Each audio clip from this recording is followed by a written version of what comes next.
Marianne has a report on what's happening, and I think you'll find it very inspiring. Kind of amazing how much work is actually being done. And it fits right in with the presentation that we got, that so many people that how shall I say, recognize the work of so many people that helped us to make the switch over to online during the pandemic. So it's just remarkable about how well we're doing. Marianne, would you give us your report, please? Thank you, Jack. I also was very inspired by what Lainey had to share with us. And just think of all the resources that are out there. And you can watch Aaron just plugging them in, you know, one by one as we go along. It's nice to know we have all those supports. What I want to talk to you about this morning is what I'm calling new opportunities for growth with the Literacy Council. And what I mean by this is, look what's happened with us. Our online recruitment of students has been very successful. Here's an update on how where we stand right now. We currently have 43 tutors in the ESL program. There are about 126 students currently assigned to a tutor. Now that's because they're classes. In the last month, September to October, 23 student applications were received. 12 of those have been assigned a tutor or have been assigned to the Toberman site in San Pedro. There are 16 students waiting for a tutor. And these students are at different levels of familiarity with English. 1 is a beginner, 6 are intermediate, and 9 are advanced beginners. So you can, kind of choose where you would like to begin with your student. And these new students are eagerly awaiting for a tutor. The student we have who has been waiting the longest applied in February. And usually that delay happens because they either want something like weekends or they want in-person evenings or whatever. So if you have any flexibility in those areas, that would be very helpful to pick up students.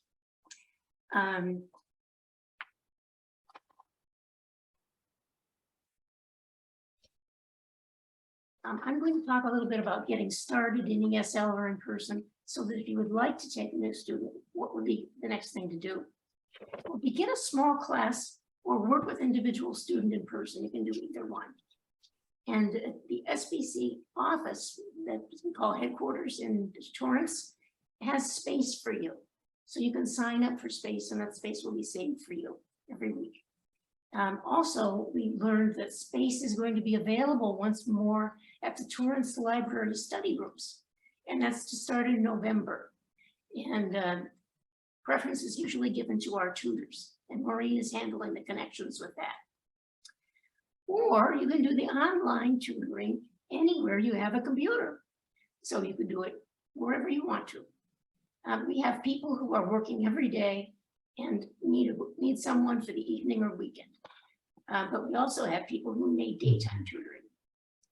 Tutors are welcome at the Tuesday, Thursday class at Toberman. The Toberman Center is officially opened as a center. It's a new program we began last year. And Deborah Hawkins is our site director.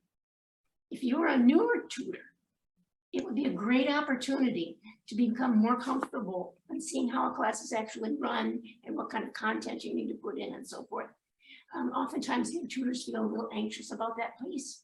And this is the ideal way to go and be an assistant in a class for a few weeks so that you can pick up an idea and gain your confidence in how to, well, I can do this. This is how it's put together and this is how it's run. And I'm sure that Deborah would be glad to hear from you if you have any ideas about volunteering there. Meanwhile, the Torrance YMCA, the Hawthorne Center, and the Wilmington Center are not officially open. They haven't really reopened them as an organization or have a director there. But some tutors who have been tutoring there in the past have continued to have classes there.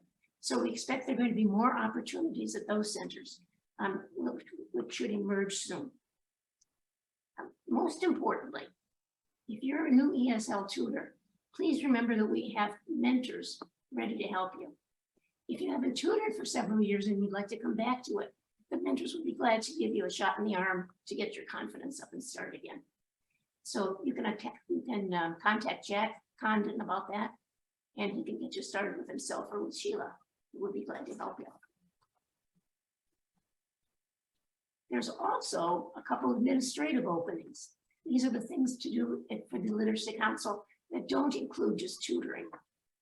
Most of us find the tutoring really satisfying, and then we somehow take on an administrative task, and you'll find that you learn a lot about the council, you meet more people, and you become interested in new things. So the newsletter needs an editor. So we need someone who can take that job on. It's distributed online to members and community members as well. And what we do is we just try to keep it based on what's going on in the council, maybe some success stories, interesting resources we've heard of, those kinds of things. If you're worried about possibly doing it by yourself, feeling like you might not have time to do a newsletter yourself, then invite a friend, invite someone else, another tutor or another person you know on the council to do it with you. That way you can give each other ideas and you can build together and cover for each other when one of you is traveling or whatever. But that is something that we would love to see, having some new blood come in and help us with that. And you can contact Lainey if any of you are interested in that.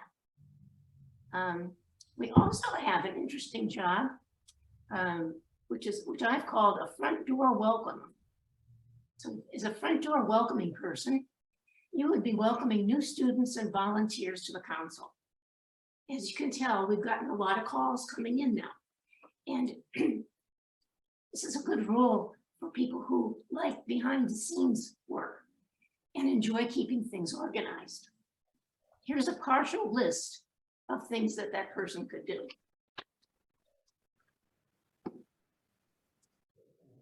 And this also could be 4 people who chose to do each one of these, or it could be 1 person who chose to do all 4, depending on how much time you have in your interest. One is we need someone who can track student applications and volunteer applications. We need TLC with this particular job. When people contact us, it's really good to get back with them quickly and get them started in some way and connected so they know how to enter the program and become a volunteer with the council, and also how to become a student with the council and feel like we're responding to the emails that they send us or the phone calls that they send us. So that's one piece that could be happening. You'd be tracking and connecting students. Second thing that is needed is gathering basics. This is information. You enter information on our database. And this is just essentially using Airtable, which is the format that we use, and putting the data in the Airtable. And then other people have access to it and can move on with their jobs.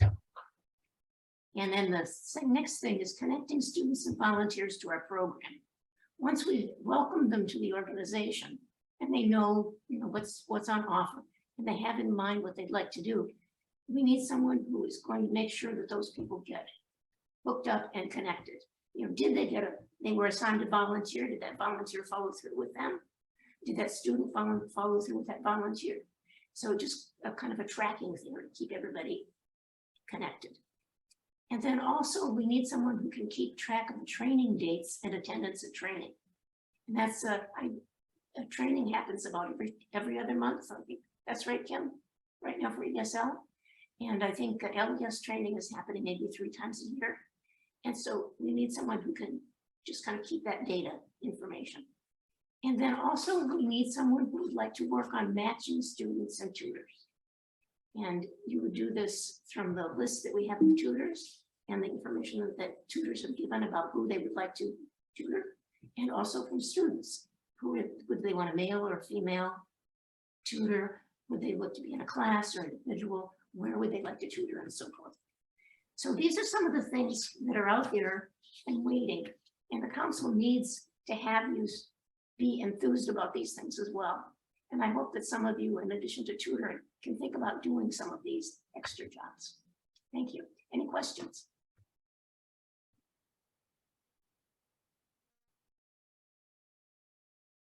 Uh-oh, it's too quiet. Thank you, Mary Ann.